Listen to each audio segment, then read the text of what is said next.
Boom, out they went. Simon, you normally defend Steve Bruce. Yeah. I like Steve Bruce, but that's got nothing to do with it. Yep. Trending last night in social media, Bruce out. Yeah. Have you changed your tune here? Well, look, I mean, I'm a huge admirer of Steve's. Obviously, he worked for me over a time at Palace. We had our issues there, but I've always gone on to be very supportive of him, and I was very encouraging of him when he took the Aston Villa job personally and privately, and I'm very pleased that he's got the opportunity that he always wanted, was a Newcastle's job. But one of the things that he talked about at the outset was bringing something to this club, and one of them being a cup. Now, I'm not for 1 second suggesting that Brentford need to be taken lightly, because they're fourth in the table. They are a very compelling side. I'm very pleased for Matthew that owns the club, because I think he does a tremendous job as an owner there, and everything they do is going in the right direction. But this was a huge opportunity for Newcastle to go past Brentford, get into a semi-final of the Cup. Now, I know that waiting in the semi-final of the Cup might have been Man United, might have been Man City, might have been Tottenham, might have been Everton, and it might have been the end in a semi-final. But this was an opportunity to arrest some of the endless criticism that Steve has. I watched the performance last night. I didn't watch the game live. I watched the grabs of it, and it didn't look like Newcastle were in the game at all. I've looked at the statistics. The statistics show a different picture, i.e. that they had more possession than Brentford and they had more shots on goal. Yeah. But they didn't show that in the clips. But to lose this game in the way that they lost it, I'm disappointed for Steve. I also think it's not good enough, and I think Steve has already covered that in his own interview.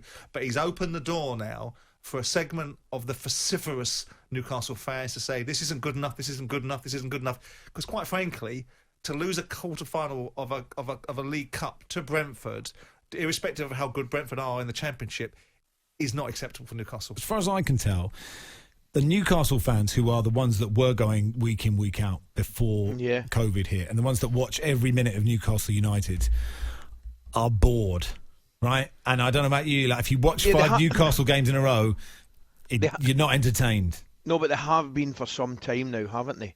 Let's be honest about it. They have been for some time. But I don't know.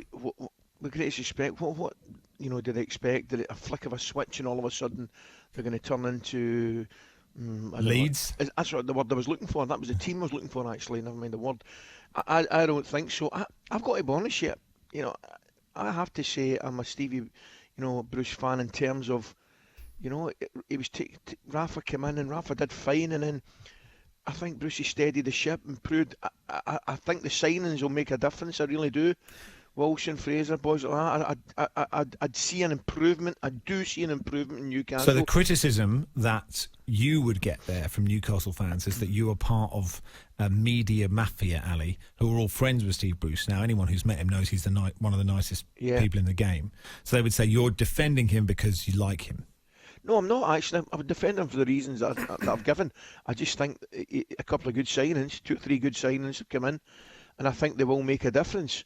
I mean, where do you sit on his job in comparison with Rafa's, for example?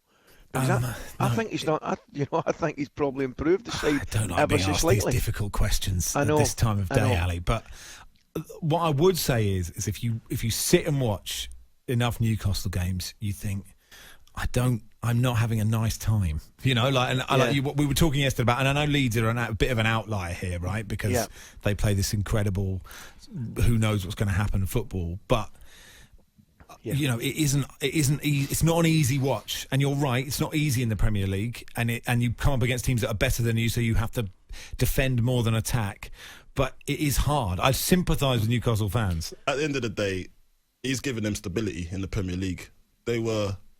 I remember when he took over, it was really hard for them, and it was all doom and gloom. One season in the Premier League, consolidated their place in the Premier League and exceeded all expectations, really, I thought. And because I thought they was going to be going down, to be honest. Okay. And now this season, I think all the fans have kind of turned on him, and they want to see more exciting football, obviously, but that's not what Steve Bruce produces. He produces consolidation in the Premier League, and he'll make sure that they stay in the Premier League. And that is it is a big factor for supporters like right now, because they would want to see exciting football. They want to see a philosophy, and I think he's not offering the philosophy that everyone wants to see. So if you were Mike Ashley, and I wouldn't necessarily wish that on anyone. I wouldn't mind his bank balance. What would you do? I mean, because the fans will say, the same fans that hammered Ali yesterday. So it depends if you want to be on Twitter today or not, Carlton. Oh, yeah, go on. You know, is we are watching this. We watch every minute, and we are totally invested. And a lot of people in the media watch a couple of games or look at the league table because, you know, he could definitely say we're 12th in the league. Are they 12th? Something like that. You know, they are. You know, it's their best start since 2014. You know, the results are not bad, but like what you're being dished up isn't fun. Yeah, well, it's a bit like the Ole Gunnar Solskjaer syndrome at the moment. Like when you look at Ole's results. It's not flattering, but they're up there as well. Like they're challenging for the league. Yeah. So Newcastle are in a position where I feel that they deserve to be. They're 12th, but it's just that the fans don't see a direction, and that's what they're complaining about. And I think sometimes you just there's got to be a sacrifice with certain teams. And I think Newcastle is at that stage at the moment, and they're at a crossroad where they'd rather see them doing worse than they are at the moment, and I think that's a bit unfair on Steve. I want to say something about Newcastle United because I've been kind of reserved. I've not been like, yes, Steve Bruce is definitely the man. I've not been totally convinced by, oh yeah, look at them, they're playing really well. I think their squad is okay, actually. I think they've got some really good players. Signing Callum Wilson I wouldn't say it was a missing piece of the jigsaw, but you know, he's absolutely improved them in terms of options up front. A definite starter when fit, and he's a goal scorer. But I watched them last night, and that goal that made it 4-2, where Leeds were on the break, that came from a Newcastle corner. The corner was half cleared kind of twice. Now, during those moments, your players need to switch on and reset and maybe drop deeper, because you might get the ball back in and you might have a chance to score, but it looks like the move could well be over. That set piece is gone and done. So you need to reset and think defensively. But they didn't do that. And then when Leeds broke, Leeds players, you're right, they were flying forward. They were sprinting forward. Not just one, not two, not three. They were all going forward because they knew, right, we've got them here. And they outnumbered them. I took a still of it, and it's like 5 Leeds players in the still, 2 Newcastle players. And the rest of them are just jogging back. And Leeds players are sprinting past them. Now I looked at that and thought, that to me suggests that those players are not prepared to run through brick walls for the club, for the manager, for each other, which suggests to me there's something really wrong at Newcastle United in the dressing room. I'm not talking about, we all know that Mike Ashley's not a good fit for the club and that relationship is done. I'm talking about the manager, the players, how they perform. That was totally unacceptable last night. Yeah, but I think I agree with you on how the players should have tracked back. But if you look at the previous game against West Brom, where they dug in and they got the win eventually when West Brom were on top of them. But I think, like he says, Steve Bruce will be fuming. I know him quite well from his time at Aston Villa. He was massive on fitness, and he would have been taken out of that these players, were they fit enough, the ones that didn't want to run back? Because he would have showed them clips, showed them videos of how Leeds players like flying forward to the last minute of the game. No matter the score, they'll be flying forward. And for them Newcastle players to not bother running back, is it fitness, or is it, like he says, do they not want to do the running? And I'm sure Steve Bruce today, Steve Clements, will be digging them players out and telling them it's not good enough. Well, I'd love to hear from Newcastle fans on it. I think that there are some Newcastle fans who will grab hold of any excuse to hammer Steve Bruce. I get that. Rafa was their man. But I think last night is the first time I've really looked at it and thought that's not quite right. I think there's a number of other managers. If that was happening in their sides, we'd be hammering the manager. Now, I'm asking questions of the manager. Has he really got them all on side if they're not prepared to sprint back? I think as well, though, Steve Bruce is the sort of manager that he will know exactly the ones that don't want to run for him, and he'll just put them out. He doesn't care. He'll play players that want to run for him. So I do think the players are on side with him, but when you see that clip, it's hard to go against you. But knowing Steve Bruce, Steve Clements, Steve Aggers that are there, they'll be fuming at that. They would have watched the game over, and they'll be making changes. I think overall, what I'd say about it is this, that what you expect, Newcastle fans are often accused of having expectations that are too high. I don't agree with that. I don't think they're looking to win titles or expecting to be in the Champions League, even though they've been in the Champions League before. They've been in cup finals before. I don't even think they're expecting that. But what they expect as a bare minimum is that all their players give 100% for that shirt. And I didn't see that last night. I think Bruce, he always tries he tries to do the right things, you know. And I think when he first got the job at Newcastle, the fans didn't accept him because he wasn't Rafael Benitez. But if you look at his record, it's just as good as Rafael Benitez. But his name's Steve Bruce, and his name's not Rafael Benitez. And I think he's done a great job there. What Newcastle got to understand, that they're not going to be in with a chance to win the Premier League anymore. You know, and I think a lot of the fans still think, yeah, we've got a great opportunity to compete and try and win the Premier League. Well, they said that's not their motivation for not at falling in love with Steve Bruce. They say that actually it's just a team that they want to have ambition as a team. But I think Steve has ambition. Yes. I think he does. You know, there's no way he'd have took that job believing I've got no ambition, I just want to like keep Newcastle up. No, I genuinely do believe, you know, Newcastle deserve more than that.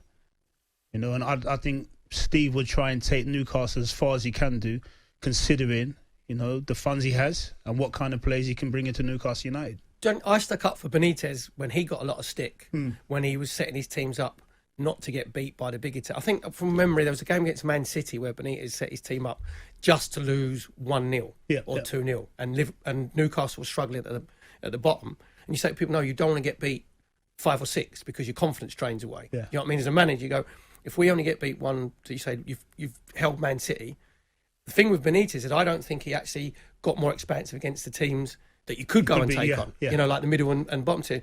To be fair to Steve Bruce, I think he's very similar in setting up not to get hammered by the big teams. But you see, like West Ham away against West Brom as well, the teams that are around him, I think he does go and try to beat them. Exactly. Yeah. So, if you look the week that they've had, they hadn't played, was it for 15 days, did they? Or 14, they had the COVID scare, didn't they? Where the training ground was completely shut down. They didn't get back to training. About Isaac Hayden having the virus quite badly, and he was almost getting off his sick bed to play in that game yesterday. Yeah, but I think that's what I think he's an old-fashioned sort of manager where his management is very good and he trusts his players and he just demands respect. And if you see if you're a Newcastle fan, you want to see your team give everything that they have, and they do for Steve Bruce. Yeah. And he added Callum Wilson. Everybody knew that they needed a goal scorer, a proven goal scorer in the Premier League. So he gives you a threat. Yeah. So they're never going to get rolled over by throwing Italian or not and you say he's identified the fact that they needed a proven goal scorer. He's gone out and get one. But not only has he gone out and got a proven goal scorer, but that guy's made a massive contribution to the upturn in form because he has had a sole hand. He has had a hand. He scored 9.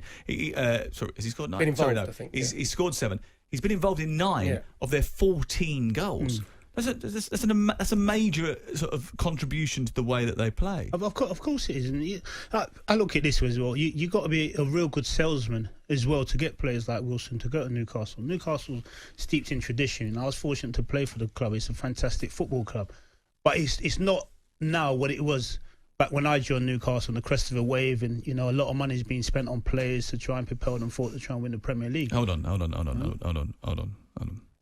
When Kevin Keegan rang you up to get you to go to Newcastle and said, can you come up tonight and have a conversation about it? You said, no, it's laundry day. I'm doing my washing. Okay, I rejected it for a day. Yeah, but the thing is, you've got to get your creases right. If you're going up, you've got to make sure your trousers are stay pressed. Do you know what I mean? You've got to make sure... Stay pressed.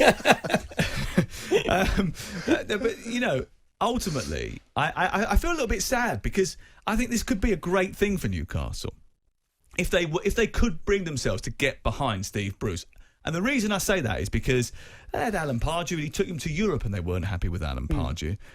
And I know it's to do with the ownership first and then the manager second. I know the same is here as well because they think he's going to be a yes man to Mike Ashley. But they're in the quarterfinals of the Carabao Cup. That's what Newcastle fans have been screaming for, wanting to challenge for trophies.